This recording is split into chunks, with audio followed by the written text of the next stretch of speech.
이 시대에 쓰임받는 우리 이기동 목사님, 그리고 그분이 섬기시는 새 가나안 교회에 오늘 예배 드리게 돼서 저는 개인적으로 영광으로 생각하고 또 하나님께 감사를 드립니다.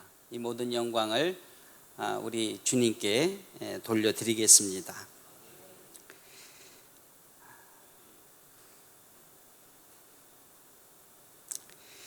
영국의 유서 깊은 웨스트민스터 교회가 있습니다.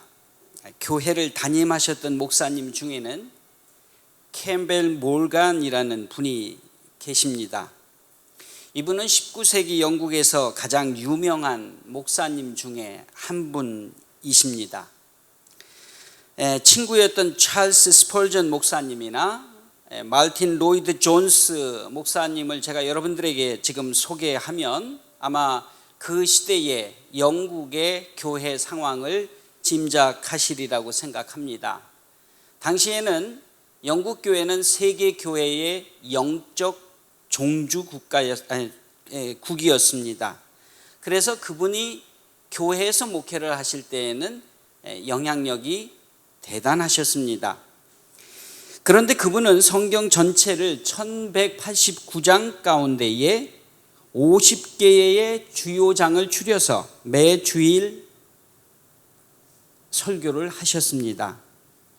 그 50개 중에 한 번도 빠지지 않는 본문의 말씀이 오늘 읽은 히브리서 11장입니다. 히브리서 11장은 믿음의 장이라고 부릅니다. 믿음의 명예전당이라고도 부릅니다. 이 내용을 읽어보면 믿음이란 정의와 구약 속에 나오는 믿음의 사람들이 보여준 승리의 삶을 열거해 주고 있습니다. 히브리서 11장은 그렇기 때문에 오늘을 사는 우리들에게 믿음이란 무엇일까에 대한 궁금증과 설명을 통해 큰 은혜를 들려줍니다. 그래서 오늘을 살아가는 우리들이 히브리서 11장을 널리 읽습니다. 그런데 여기에서 히브리서 11장을 믿음의 장이라고 강조하는 이유가 있습니다. 그 이유를 알려면 히브리서가 쓰여진 그 당시 시대적 배경과 환경을 이해할 필요가 있습니다. 히브리서가 쓰여질 당시에 유대교에서 개종한 기독교인들이 많았습니다. 그러니까 예수님의 복음을 듣고 개종한 사람들입니다. 유대교를 버리고 기독교를 선택했다라고 하는 것은 당시로서는 많은 희생과 고난이 따랐습니다. 그래서 히브리서 10장 32절로 34절을 보면 당시의 상황을 알 수 있습니다.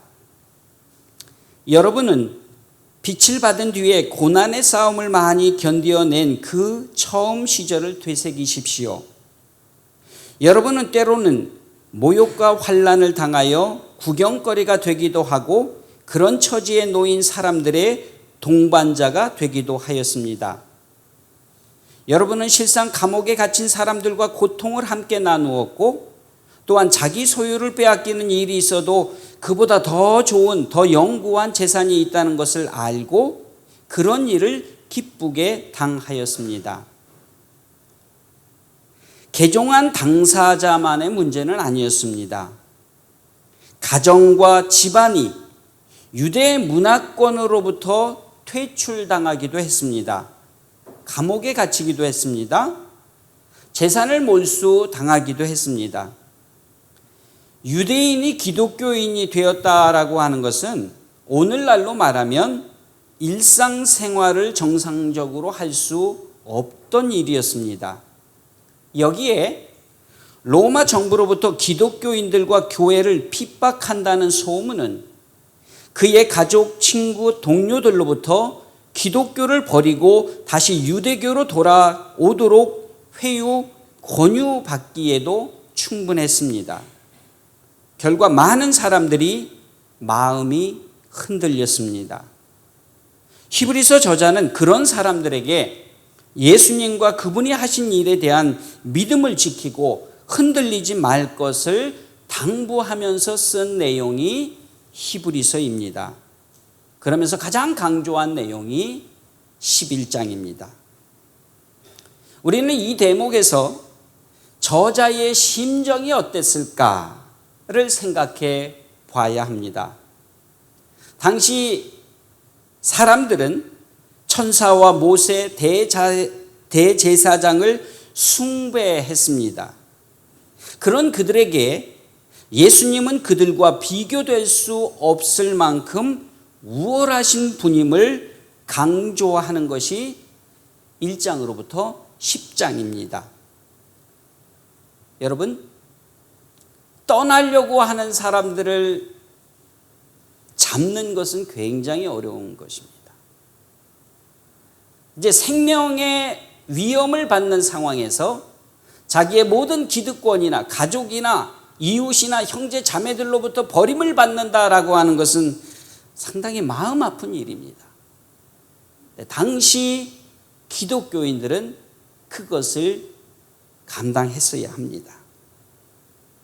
그래서 히브리서 11장은 저자가 가장 심혈을 기울이며 강조하고 있는 것입니다. 그러면서 믿음이란 의미와 정의를 간단하고 명료하게 설명하고 있습니다. 그리고 더불어 증거와 증명으로 구약 성경 속의 인물들을 소개하며 설득하고 있습니다.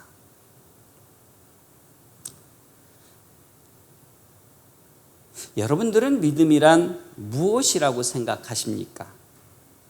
아마 이 부분에 대해서는 각자 나름대로의 대답들이 있습니다. 그건 내 생각일 수도 있고 또 성경의 말씀일 수도 있습니다. 그런데 히브리서 11장은 1절에서 이 질문에 대해서 두 가지로 대답해 줍니다. 믿음은 바라는 것들의 실상이요 보이지 않는 것들의 증거입니다. 우리가 늘 들어왔던 말씀이기는 합니다만 이 말씀은 그렇게 쉽지 않은 말씀입니다. 믿음은 바라는 것들의 실상이요. 제가 좀 전에도 말씀을 드렸습니다만 당시 유대 기독교인들은 현실의 고난과 핍박에서 벗어나 한시적인 평안과 자유를 얻기 위해서 기독교를 벗어나는 것이 바람이었습니다. 당시 신체적 자유를 얻기 위해서 배교를 선택하는 것이 그들의 바람이었습니다. 그러나 오늘 본문이 말하고 있는 바람이란 세상적 희망, 소망, 바람, 기대가 아니었습니다. 그러니까 육적인 삶의 평안보다는 영적인 삶을 추구했던 것입니다. 1절에서 믿음은 바라는 것들의 실상이요 했을 때 이것은 영적인 축복이었습니다. 좀 더 자세히 말하면 하나님의 나라에서 영생을 누리는 것이었습니다. 그래서 히브리서 전체를 쭉 우리가 읽다 보면 히브리서 저자가 가장 강조하는 내용이 하나님의 나라라고 하는 텍스트입니다. 하나님의 나라, 구원의 확실한 장소, 하나님이 허락하신 안식처, 약속된 영원한 기업, 세상 것과 비교되지 않는 더 좋고 영구한 소유지, 하나님이 만드신 도시, 하나님이 계신 새 예루살렘, 경건함과 두려움이 없어 흔들리지 않는 나라. 히브리서 저자는 이 모든 내용을 가지고 한 주제를 강조하고 있습니다. 현실의 두려움을 믿음으로 극복한 후에 하나님이 약속하신 그 하나님의 나라를 강조하고 있는 것입니다. 다음으로는 실상이라는 말의 뜻에 대해서 우리가 좀 살펴볼 필요가 있습니다. 이 말의 헬라어는 휘포스타시스입니다. 이것은 세 가지 내용이 소개됩니다. 아래에 서 있다, 밑에서 받쳐준다, 또는 소유권을 나타내는 증서에도 이 말이 사용됩니다. 이런 의미를 생각할 때 믿음은 바라는 것들의 실상이라는 말은 믿음은 바라는 것을 얻게 해주는 티켓 혹은 증서와 같다라고 우리는 생각할 수 있습니다. 즉 믿음은 천국으로 우리를 인도해 주는 티켓 혹은 증서와 같은 것이라고 말하는 것입니다. 저는 미국에서 이제 젊은이들을 섬기면서 그들이 이제 1년에 한두 차례 한국을 방문하려는 일들이 있지 않겠습니까? 한국을 방문하려면 비행기를 타야 합니다. 조금이나마 싼 가격으로 티켓을 구하기 위해서 우리 젊은이들이 얼마나 힘써서 노력하는지 모릅니다. 어떻든 비행기를 타기 위해서 우리는 티켓을 예매합니다. 근데 그때부터 염려하지 않습니다. 왜 그랬습니까? 티켓을 구입했기 때문입니다. 티켓은 미국에서 한국으로 가게 해주는 증서이기 때문입니다. 그 티켓만 있으면 말이 어두내도 공항에 나가서 당당할 수 있습니다. 티켓이 우리를 한국으로 안전하게 도착해 주기 때문입니다. 믿음이란 저는 그 비행기 티켓과 같은 것이라고 생각합니다. 예수님에 대한 믿음을 가진 사람은 안전하게 천국에 들어갈 수 있는 티켓을 가진 사람들입니다. 믿음은 바라는 것들의 실상이요, 이 말은 믿음은 천국에 들어가는 티켓이라고 할 수 있는 것입니다. 놀라운 것이 있는데 이것이 우리가 믿을 때에 커저로 주어진다는 사실입니다. 이제 두 번째 믿음의 정의에 대해서 좀 살펴보겠습니다. 믿음은 보이지 않는 것들의 증거라고 했습니다. 눈에 보이지 않는 것들을 볼 수 있는 길은 믿음밖에 없습니다. 눈에 보이지 않는 천국을 바라볼 수 있는 것은 믿음밖에 없습니다. 근데 이것이 쉽게 이해가 되지 않습니다. 그래서 20세기에 복음주의 신학자였던 A.W. 핑크라는 사람이 히브리서 주석서에서 이 내용에 대해서 아주 쉽고 간단하게 설명한 내용이 있습니다. 제가 한번 소개하려고 합니다. 두 사람이 배의 갑판 위에 서서 먼 수평선을 바라보고 있었다. 그들은 같은 시력을 가지고 있었지만 한 사람은 아무것도 보지 못했고 다른 한 사람은 멀리 배 한 척이 지나가는 것을 볼 수 있었다. 무엇이 이 둘 사이에서 이런 차이를 일어나게 한 것일까? 이유는 한 사람은 맨눈으로 보았고 다른 한 사람은 만원경을 사용했기 때문이다. 믿음이란 맨눈으로 보이지 않는 것이라도 현실로 보고 느낄 수 있게 만들어주는 만원경과 같다라고 그는 설명했습니다.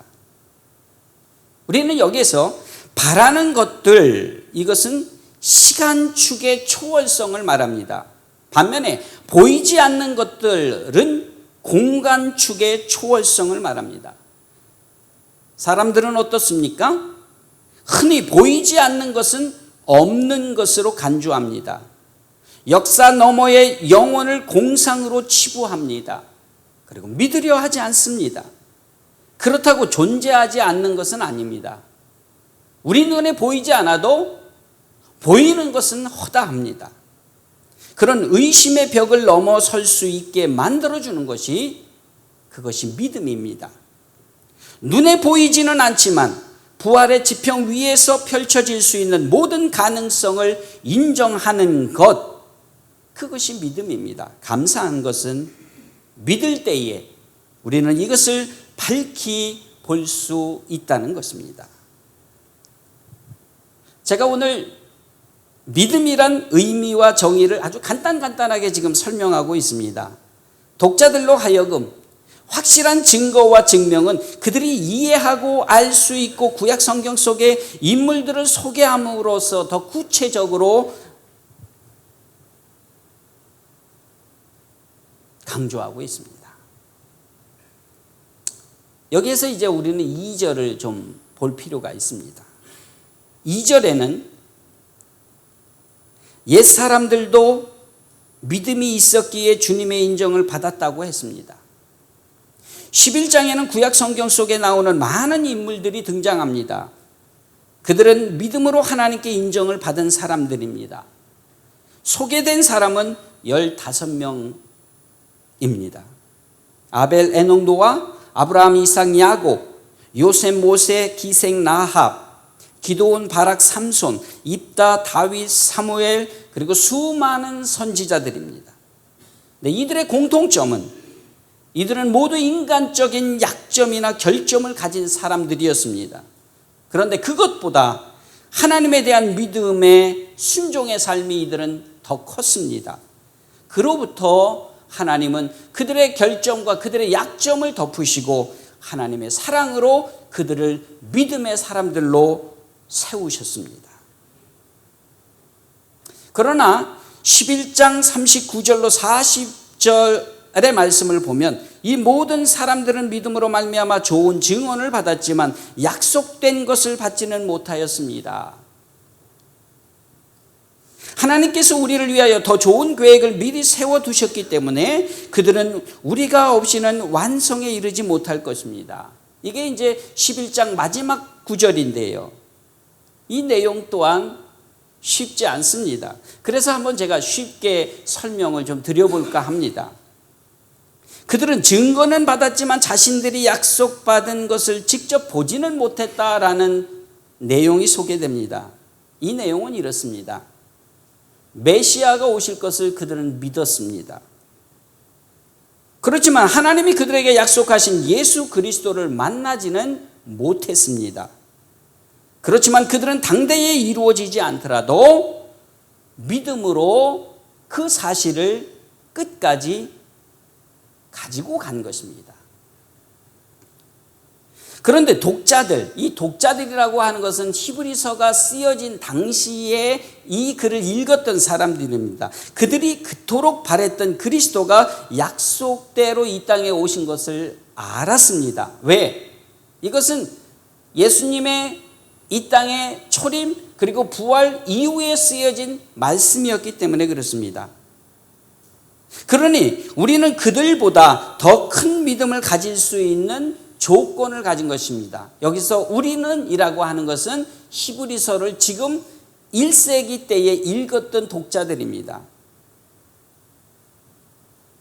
근데 그 당시의 사람들은 신앙으로 이것을 온전하게 받아들이지 못했습니다. 왜 그랬습니까? 그것은 하나님의 나라에 대한 믿음이 약했고 그리고 성경의 말씀을 그대로 믿지 못했기 때문입니다.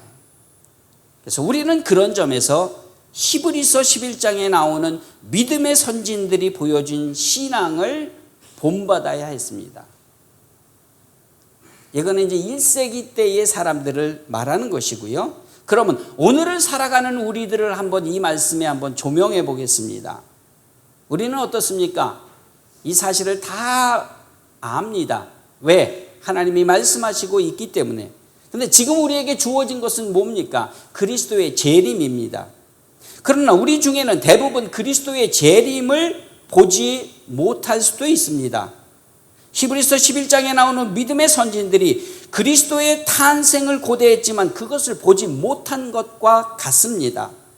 우리도 그리스도의 재림을 지금 고대하고 있지만 그분이 오시는 것을 보지 못할 수도 있습니다. 여러분, 그렇다고 예수님의 재림을 우리가 인정하지 않을 수는 없습니다. 왜? 그것은 하나님의 약속이고 지금까지 하나님의 약속이 우리에게 주어졌던 것처럼 앞으로도 주어질 것을 알기 때문에 우리는 믿어야 하는 것입니다. 그것이 믿음으로 사는 것입니다. 적절한 비유가 하나 있어서 제가 여러분들에게 소개합니다. 믿음이 좋으신 장로님이 이제 연로하셨습니다. 이제 세상을 떠날 그러한 시간이 되었습니다. 병원에서 이제 급하게 불렀습니다. 교회 목사님이 장로님을 찾아 뵈었습니다. 그리고 요한복음 11장 1절을 그 장로님께 읽어드립니다. 너희는 마음에 근심하지 말아라. 하나님을 믿으니 곧 나를 믿으라. 그리고서는 장로님에게 목사님이 하나님 나라가 있는 것을 믿으시죠? 예수님이 있는 것을 믿으시죠? 라고 말했습니다. 그때의 장로님은 목사님에게 목사님 그 말씀 다음 구절을 읽어주십시오 라고 말했습니다. 그래서 조금 전에 읽었던 성경 구절 다음에 나오는 말씀을 목사님이 계속 읽어 나가십니다. 내 아버지 집에는 있을 곳이 많다. 그렇지 않으면 내가 이미 너희에게 일러 주었을 것이다. 나는 너희가 있을 곳을 마련하러 간다. 내가 가서 너희가 있을 곳을 마련하면 다시 와서 너희를 나에게로 데려다가 내가 있는 곳에 너희도 함께 있게 하겠다. 그때의 장로님이 마지막 힘을 모아서 목사님의 손을 붙잡습니다. 그러면서 그 장로님이 목사님에게 이런 말씀을 하십니다. 목사님, 저 창문 바깥을 좀 바라보십시오. 바라보니 큰 산이 보였습니다. 목사님, 그 위에 푸른 하늘이 보이시지요? 그러면서 장로님의 말씀이 저 큰 산이 다 닳아지고 없어지고 저 푸른 하늘이 다 사라진다고 하더라도 제가 하나님 나라에 대한 믿음과 예수님에 대한 믿음은 결코 변하지 않을 것입니다 라고 고백했습니다. 장로님은 그렇게 말씀하시고 조금 있다가 소천하셨습니다. 장로님은 믿음으로 하나님의 나라를 가셨고 그리고 이 땅에 사시는 동안 하나님의 나라의 삶을 누리시면서 삶을 마감하신 것입니다. 믿음으로 삶과 죽음의 경계를 넘어 하나님 나라로 들어가신 것입니다. 사랑하는 성도 여러분, 믿음이란 이런 것입니다. 오늘을 살아가는 저와 여러분들에게 한번 이 질문을 드려봅니다. 사람들마다 각기 바라는 것들이 다 다릅니다. 제가 좀 전에 말씀드렸지만 저는 미국에 15년 전에 가서 참 하나님의 은혜로 지금까지 살고 있습니다. 5년 전부터 저는 젊은이들을 섬기고 있습니다. 그들이 처한 상황이 각기 다 다릅니다.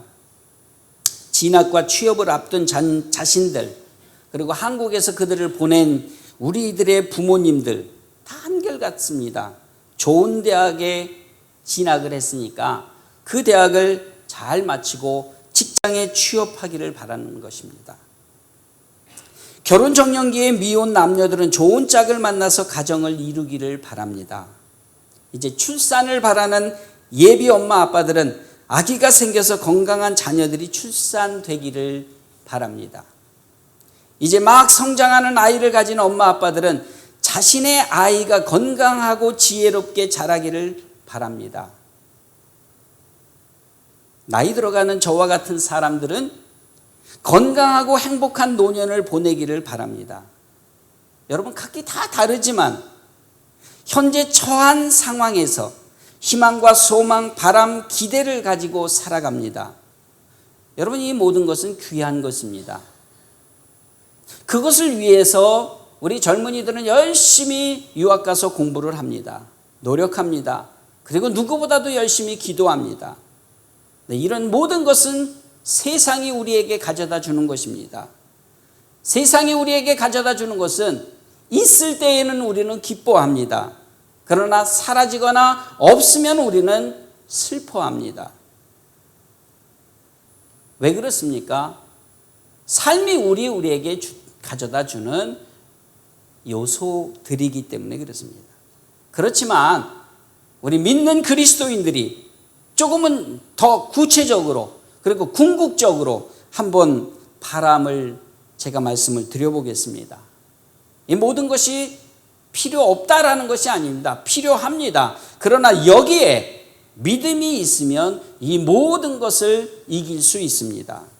믿음이 있으면 삶에서 찾아오는 두려움, 걱정, 염려, 고난, 환난 모두를 우리는 극복할 수 있습니다. 믿음은 이 땅으로부터 하나님 나라까지 가는 모든 열정의 핵이기 때문에 그렇습니다. 하나님의 말씀에는 믿음으로 하나님의 나라에 들어간 많은 사람들이 있습니다. 그래서 우리는 하나님의 말씀을 묵상하고 사랑하는 것입니다. 그리고 성경에 기록되어 있지는 않지만 하나님의 말씀으로 힘입어 믿음으로 하나님의 나라에 들어간 사람들도 많이 있습니다. 제가 좀 전에 소개했던 한 장로님과 같은 분입니다.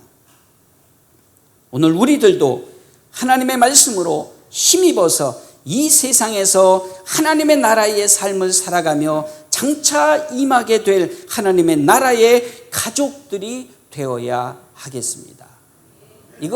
이것이 히브리서 11장 1절로 2절이 저와 여러분들에게 주는 메시지입니다. 우리 모두가 말씀으로 하나님의 나라에 임하게 될 때까지 세상에서 좌절하거나 비굴하게 살지 아니하고 믿음으로 승리하며 살아가면서 하나님께 영광을 돌리는 저와 여러분들이 되어야 하겠습니다. 이 사실을 변치 않게 간직하는 것, 저는 그것이 믿음이라고 생각합니다. 기도하겠습니다. 하나님 아버지, 믿음이 세상을 이긴다고 했습니다. 그러나 사실 이 세상을 살다 보면 우리는 두려움, 걱정, 염려, 환난 속에 지배를 받습니다. 오늘 말씀대로 이 모든 것을 하나님을 의지하고 하나님을 사랑하는 마음으로 극복하게 하시고, 그리고 믿음을 저버리지 않게 하시고 오직 하나님께만 영광 돌리는 우리들이 될 수 있도록 도와주시옵소서. 예수님의 이름으로 감사드리며 기도드리옵나이다.